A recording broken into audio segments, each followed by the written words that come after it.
Welcome to waves media. Palnadu జిల్లా వినుకొండ శావల్యాపురం మండలం వేల్పూరు గ్రామానికి చెందిన విద్యుత్ కాంట్రాక్ట్ ఉద్యోగి తిరుపతిరావు ఆత్మహత్యకు కుటుంబ కలహాలే కారణమని డీఎస్పీ నాగేశ్వరరావు స్పష్టం చేశారు.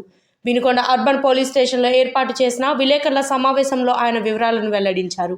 డీఎస్పీ నాగేశ్వరరావు మాట్లాడుతూ, భార్యాభర్తల మధ్య తలెత్తిన గొడవల వల్ల తిరుపతిరావు తీవ్ర మనస్తాపానికి గురై ఆత్మహత్య చేసుకున్నారని తెలిపారు. మృతుడి తల్లి స్వయంగా పోలీస్ స్టేషన్లో ఈ విషయాన్ని ధృవీకరిస్తూ స్టేట్మెంట్ ఇచ్చారని ఆయన పేర్కొన్నారు. కాగా తిరుపతిరావును విద్యుత్ శాఖ అధికారులు ఉద్యోగం నుంచి తొలగించడం వల్లే ఆత్మహత్య చేసుకున్నాడంటూ సోషల్ మీడియాలో వస్తున్న వదంతులు అవాస్తవం అని డీఎస్పీ కొట్టిపారేశారు. ఈ ప్రచారంలో ఎటువంటి నిజం లేదని ఆయన తేల్చి చెప్పారు. శావల్యాపురం వేల్పూరు విలేజ్లో ఒక ఏపీసీ శావల్యాపురం పోలీస్ స్టేషన్ పరిధిలో వేల్పూరు గ్రామం ఉంది.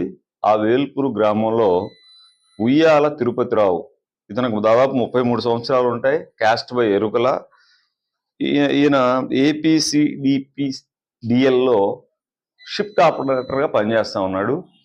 రాత్రి ఎర్లీ మార్నింగ్ 1 AM అతను చనిపోవడం జరిగింది.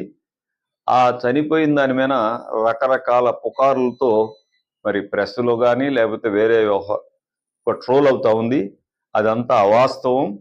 అతనికి స్వాతి అనే అమ్మాయితో 3 సంవత్సరాల క్రితం తక్కెళ్లపాడు పెదకాకాని మండలంలో మ్యారేజ్ చేసుకున్నాడు. మ్యారేజ్ అయిన 1 year నుంచి వాళ్ళకి డిస్ప్యూట్ ఉంది.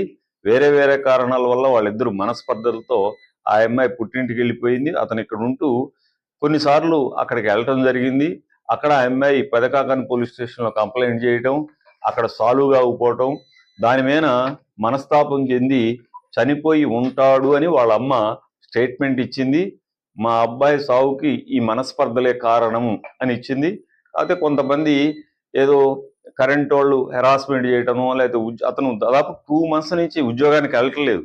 ఈ వేవరింగ్లో ఉండి భార్య వెళ్ళిపోయింది, నాకు రావటం లేదు, తర్వాత అక్కడ నా మీద కేసు పెట్టింది అనే దీంట్లోనే ఉన్నాడే కానీ ఉద్యోగానికి కూడా అటెండ్ కావట్లేదు. ఇదేదో కరెంట్ వాళ్ళు ఉద్యోగం తీసేసినందువలన ఇతను చనిపోయాడని చెప్తున్నారు. ఇవన్నీ అవాస్తవం.